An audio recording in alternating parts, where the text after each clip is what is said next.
السلام عليكم ورحمة الله وبركاته. معنا اليوم ثلاث شقق.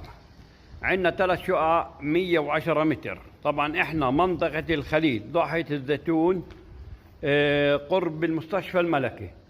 هقيت هذه هي 110 معنا. عندنا ثلاثة نفس النظام هذا. عندنا ثلاثة وعندنا شقة كبيرة 130 متر. خلينا نوريكم هذه حدودها بالضبط كيف بدها تيجي ال 110. هيو على طرف الطوب بين الاسود بنسحب دغري وعلى اليمين. هذه مساحتها 110. طبعا احنا هون هذه الطابق الرابع.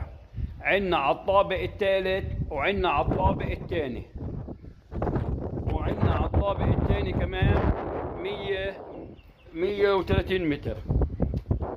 هي احنا على الطابق الرابع. هي اطلالتها، هي البرندة الها اطلالتها كاشفة حلوة مرتبة كثير مميزة وحلوة. وهذه طبعا العمارة مرخصة، العمارة في اسانسير، في جراج، ورقها 100%. هدول ال 110 عاملين عليهم عرض كثير كويس. عاملين عليهم عرض على النقدي سعر يعني حرق. عاملين عليهم طبعا انا بحكي السعر نهائي 32,000 أردني على النقدي، 32,000 دينار على النقدي حقها، ونص نقدي ونص شيكات 35,000. هذا سعر نهائي غير قابل للتفاوض. وهذا السعر بيشمل الخدمات، يعني ما بدفع الواحد لا في اسانسير ولا بدفع بيت درج ولا في كحله ولا في اي شيء. هاي بدي اوريكم كمان الشقتين اللي تحت.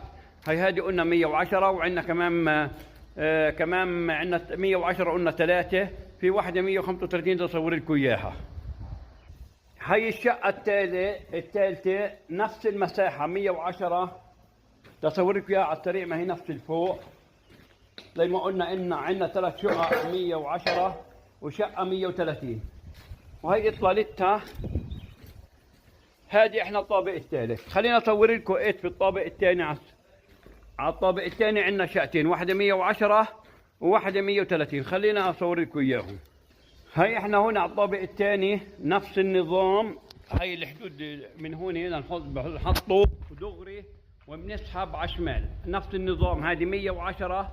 هذه الطابق الثاني نفس النظام ونفس آلية الدفع. هذه زي ما قلنا ال 110 متر.